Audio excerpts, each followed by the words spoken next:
The Competition Commission has published the terms of reference for an online intermediation platforms market inquiry. You confused? Well, I was. So let me try and simplify that for you. It means brands like Takealot and Uber Eats are going to be probed. I'm joined now from the Commission by James Hodge, who is the Chief Economist. James, good afternoon to you and welcome. What has informed this probe and how is it going to be conducted?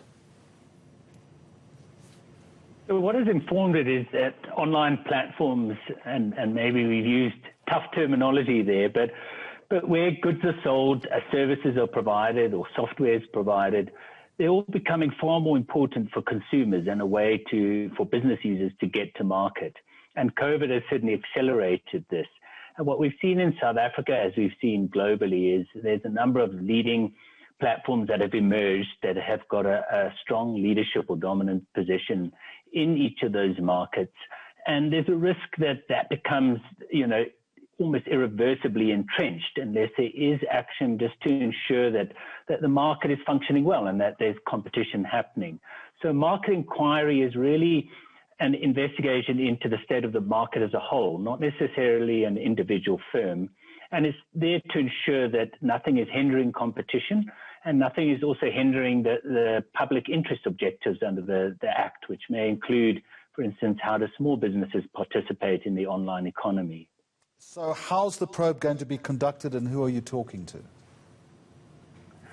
So the market inquiry happens over a period of 18 months.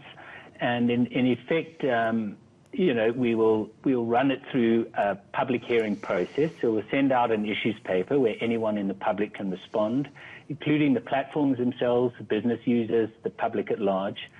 And we'll also request documents and information in order to make a proper assessment as to what is happening. An important part of an inquiry is really to generate transparency. A lot of how businesses are ranked on particular platforms, what charges they are levied against them, are all not always in the public domain, and it's important to get that out into the public domain and understand it. We'll then conduct public hearings, put out a preliminary findings, and take further consultations before wrapping it up. This is about price, and it's also about conglomeration, I think is the word, but it's also about who owns the data, isn't it?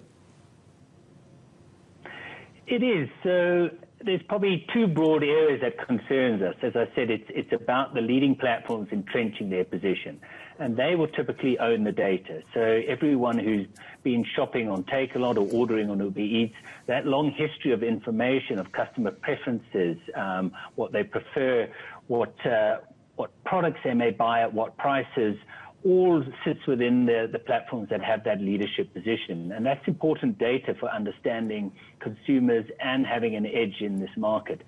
There's also the case that those platforms know what competitors are doing, because a platform like Takealot has a marketplace where other businesses are selling their products through their distribution points.